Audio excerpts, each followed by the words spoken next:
Well, thank you very much. Really appreciate this. And so I hope to both be somewhat useful, but also just thought-provoking. My name is Brewster Kahle. I'm the founder of the Internet Archive, a large library on the internet. The idea was to try to build the internet into the Library of Alexandria version 2. Could you make all the published works of humankind available to anybody wanting to have access to it? That was the dream of the internet in many ways, and it was the goal of my career. Unfortunately, we're still at it. So why? I mean, you know, technologically, it's just not that hard. So what can we do to try to make this all go forward? But the real goal out of this talk is going to be actually on a much narrower concept of decentralization. But who am I to actually talk about any of this? So I guess I'm just one of the old guard, the original gangsters of the internet to try to build this. This is a picture of the Internet Archives building in San Francisco. Please come and visit us. We have open doors. We have an open lunch on Fridays and tours and fun things. We can see petabytes of blinking lights, which is kind of fun. We're probably best known for the Wayback Machine. We archive the World Wide Web. We collect over 1 billion URLs every day. The idea is to try to keep the record of human life that's going on the web alive, and it's used a lot. Now it's, I guess, 2.5 trillion captures or URLs over time that gets queried 5,000 or 6,000 times a second. We're about the 300th most popular website, but we also have television, books, music, video, and the like. But this talk is really sort of responding to a call that I made to try to fix the web, try and make a better web, a web that works for more of us. Could we build a decentralized web? Could we go and make something better that is than just having a few walled gardens grow up and monopolization happen? Could we go and restore some of these ideas to build a decentralized web? So there's been a lot of work towards this in different camps, and things are moving along. This was the original paper. I'm kind of proud of this one because it was signed by Vint Cerf, Tim Berners-Lee, and myself at our first gathering to try to pull this together. We're going to have another decentralized web camp in the Bay Area under the Redwoods in a couple of weeks of gathering those that are trying to figure out how to build an internet that serves more of us. So in that general theme, I'd like to just discuss and register a question of decentralization. It's gotten to the point where decentralization is kind of like the word open. You just sort of sprinkle it on things, and it's supposed to give an aura of positiveness to it. Like, the world's going to be better because it's open, or this technology is awesome because it's decentralized. Is that really true? I think there is this concept of decentralization, but what is it really? And why are we thinking that it is desirable? And if we achieve decentralization, are we going to look back on this part of our lives of industriousness and go and say, you know, we just got shafted, and it's something, you know, yes, some people got rich. It was a different bunch of people that got rich, and the world sort of is worse for it. That would be bad. So I would like to bring up in this short talk, and then sort of think about questions, because it's going to be short enough that you're going to be able to ask questions. I'm going to suggest that the real goal of what we mean by decentralization is we want a game with many winners. We want a society with many winners, not just a few and then everybody else gets to sort of grovel around, but that there's lots of independence, freedom, playing in a more decentralized way. Are we getting there with some of these technologies, such as Ethereum or any of the blockchain? I think we should worry about this. So let's go over for a moment, what do we mean by decentralization? And to just kind of ground this so it's not just a philosophical talk, I would like to just say the Internet Archive committed to this by going and publishing a paper and trying to get people to go towards a decentralized web by decentralizing the Internet Archive. The Internet Archive, I spent my career going and making websites work in a very distributed way, probably not decentralized, distributed way, and then the Internet Archive tried to hoover it back together again, which is kind of weird. And so how have we tried to make the Internet Archive a bit more decentralized? So one was to go and have copies in different jurisdictions. Because what happens to libraries is they're burned. They're burned on purpose, usually, by either, used to be king or church, and now it's governments and corporations. So that's what happens to libraries. The powerful don't like having this stuff come back around and undermine their power, so they tend to destroy the libraries. They tend to be sorry about it later, but it's already too late because the libraries are destroyed. So let's design for that. So the Internet Archive has partial copies, but only partial copies, sorry to say, in Alexandria, Egypt, which is kind of cool, in Amsterdam, and in Canada. Working really hard in Canada. This is what some of the servers look like in San Francisco. There are 2 full copies in the Bay Area, so that there's some geographic distinction, but not jurisdictional, to try to build some level of redundancy and robustness to this by having it in different places, controlled by different people, and the like. This is what the website looks like, but we tried to then make this website but decentralized. Could you go and make websites decentralized in the sense like BitTorrent, that basically things come from everywhere and nowhere, that with content-based addressability, you could go and ask for the home page, and whoever happened to have downloaded that home page matches the hash and gives it to you. You can go and have a website that lives everywhere and nowhere. It's much closer to how libraries used to work, where publishers would come out with books or whatever, and lots of libraries would buy it. And so even if a couple of libraries went down, that work was still available. The web doesn't work that way. The web works such that there's one server or one organization that's on top of that materials, and if they want to change it or delete it, they can at will. The average life of a web page is 100 days. So when Tim Berners-Lee called web pages pages, it was kind of a cruel joke. You think of pages, Gutenberg, or things that last for hundreds. It's 100 days. So can we go and rethink some of the structures of the internet and the web using some of our new crypto technologies and cryptographic and content-based addressability to be able to make this go? And that's some of the goals of dweb.archive.org. So it integrates and tries to put it so that our movies and things like that are in different places. So that was one step towards decentralization. Another step is one of the things that came up right around the time of our whole decentralized web thing, and I think it's somewhat causal, is Filecoin and IPFS.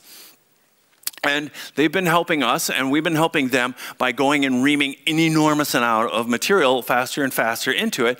And we're right around 500 terabytes in it, which is kind of awesome. And they've been helping out try to make this work. So think of it as an Amazon Web Services of storage, S3, that is decentralized, where there's lots of different players that are going and mining means storing, and you pay for it with these coins, with this whole incentive structure, which is kind of insanely complicated. But we're trying it, and it's we've now got 500 terabytes in, and it's moving along pretty well. Here is our dashboard of it, and we just crossed over 503.5 terabytes, which is kind of awesome. Hooray!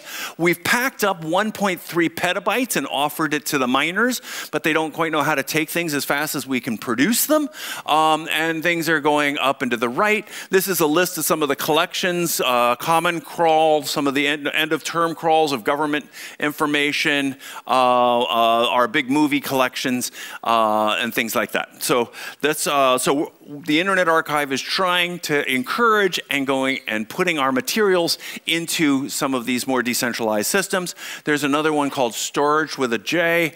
We're about 84 terabytes in that system, and thanks to them to have granted us free access to it, which is kind of great. But what do we want out of decentralization? So let's go back to the philosophical thing. So I'm trying to, okay, at least the Internet Archive is trying, but what do we want out of it? One is we want no central points of control, right? So that's, I'd say, a key component. Like the Internet plumbing, the IP infrastructure, you just needed a router and somebody to talk to, or a few people to talk to, and you then part of the internet. There wasn't a centralized point of control of how the internet was built. The web is different, and now that we've gotten to like the Facebooks and the Twitters, it's even worse. But I would say that that's not enough. I'd say within the sort of the ETH community, the Bitcoin community, we've made some progress in the no central point of control. But if we achieve that, have we really gotten what we want? And I would say there are a couple other goals that we also want.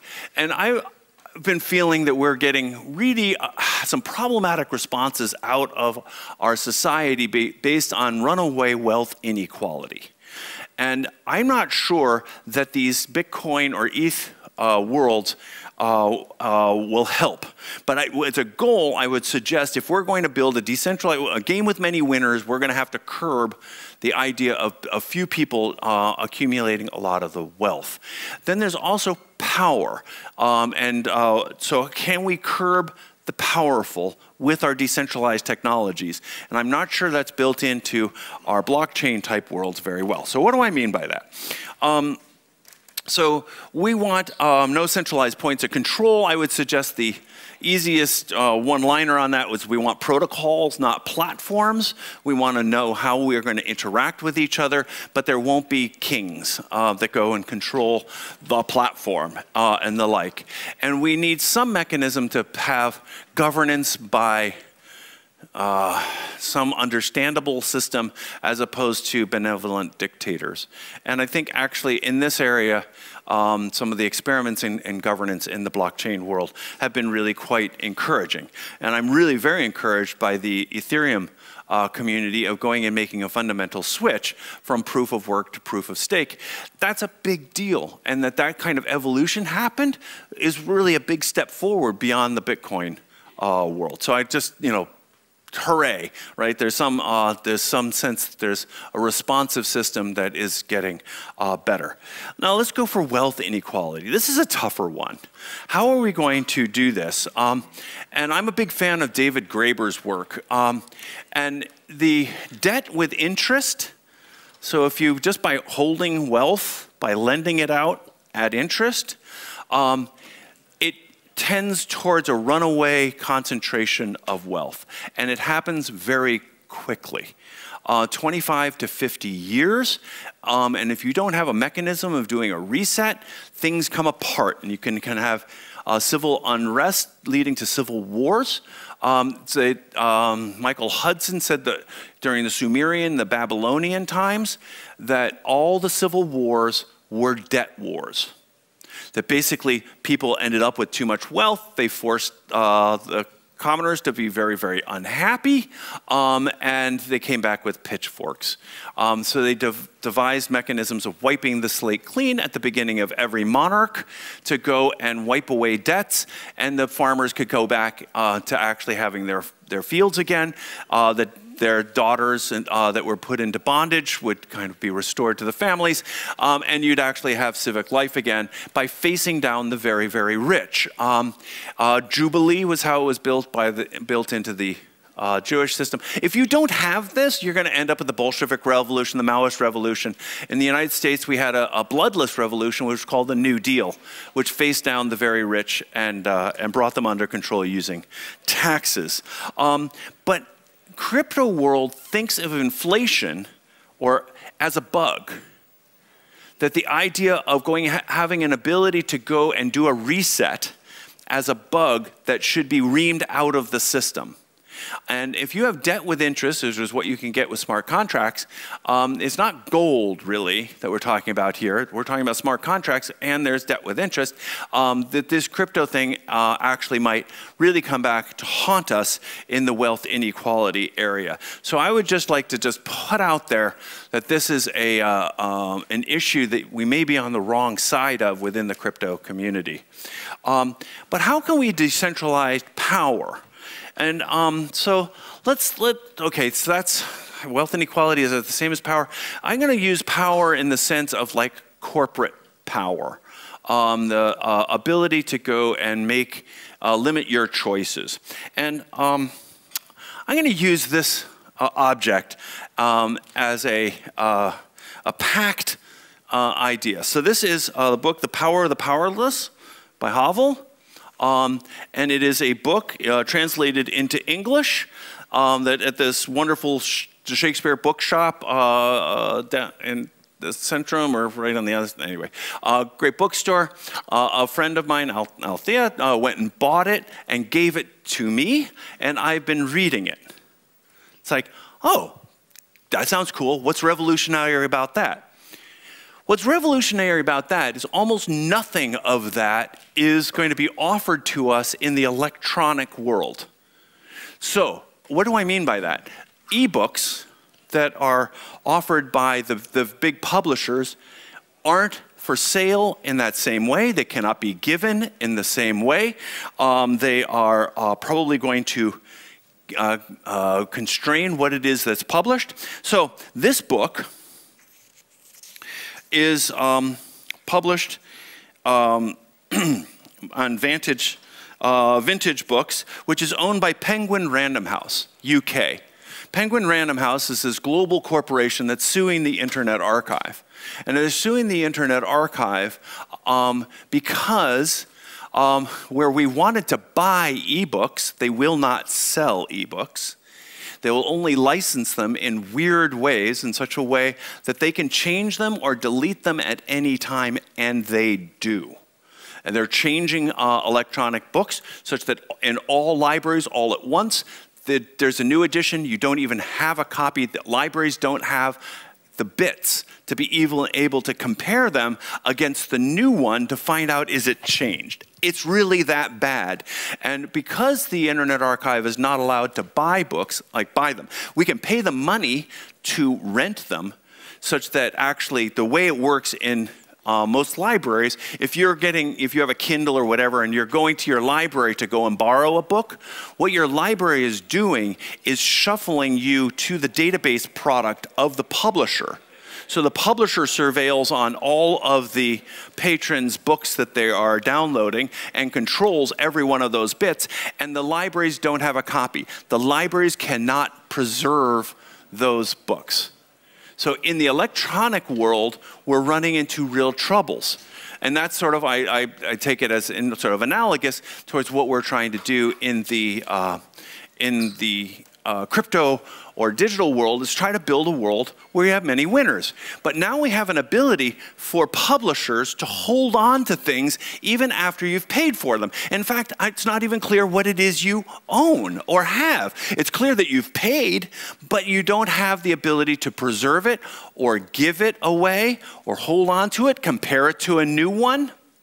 And also, there are fewer and fewer of these very, very big players. So Penguin Random House, again suing us, is one of 4 big companies, multi-billion-dollar companies, that are suing us about, and why they're suing us is because we couldn't buy the ebooks, we buy the physical books, we digitize them, put the physical books away, and then we lend our electronic, crappy PDF using their same DRM technologies that they use, so that only one reader at a time can borrow that book. Right? So that's what we do with a large number of books. Mostly people read them for about 5 minutes to check a reference or get a quotation for their high school projects. Whatever it is, that's how mostly people use our research library.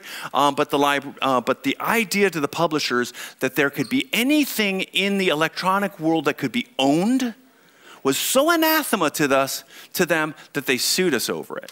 So they think they've basically wiped out the idea of digital ownership already. Now, this book is called The Power of the Powerless, right? And it was published by Havel during the Soviet era, and it was anonymous, but not anonymous enough, and he went to jail for 3 years for having done this. But the idea of having small-scale publishers be able to sprout up and sell their works is a problem. So what does a book mean if you cannot own it? And you cannot own an ebook. So this is putting way too much power way upstream. Pearson, the textbook company, is really thrilled about NFTs because it means that they can stomp out the resale market. They want to stop resale. So I would suggest a key meme is free market is an oxymoron. Markets have rules. And I would rather live under rules than arbitrary licenses of the powerful. We need digital ownership that goes and transfers something that then it can go and evolve in a new and different way, as opposed to always having things attached to them. That would be what I would hope as decentralized power. So, what do we mean by decentralization? I'm going to try to sum it into, we want to make a game with many winners. Let's, as we go through this period of inventing a new set of technologies, I've seen the ARPANET, the web, different of these search engines, through my career. This community is really involved in some of the crypto worlds. Let's go and make things that we don't look back on in 20, 30 years and say, oops. Right? Let's go make sure we have our goals straight and try to optimize our technologies towards that. The three problems is decentralization of control, try to curb wealth inequality, and curb power. Thank you very much.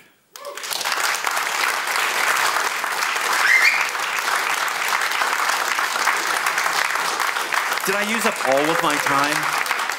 Did I use up all my time, or do we have opportunity for questions? Please, if that was not insulting enough or controversial enough, I've failed. Please ask questions. Thank you. It was a very interesting speech. I was wondering whether the wealth inequality issue, would it not only be an issue, should crypto become big, potentially a global reserve asset, especially Bitcoin, in terms of deflation? So what I want out of Bitcoin or these, the currency aspect is Alipay that's not creepy, right? So we can go and pay people easily and smoothly and not have it all be watched and controlled by, well, the government, right? That's what I want out of it. What I think we may be building, unfortunately, is debt with interest, where there's going to be runaway, fewer and fewer entities that control more and more of a fixed asset. And we have no reset ability. We have no mechanism of making a jubilee. There's no way of inflating the currency in such a way that those that are just hodling this stuff don't have ever more inherited power over time. So that's my worry of where we're going with this. Thank you. Any other questions?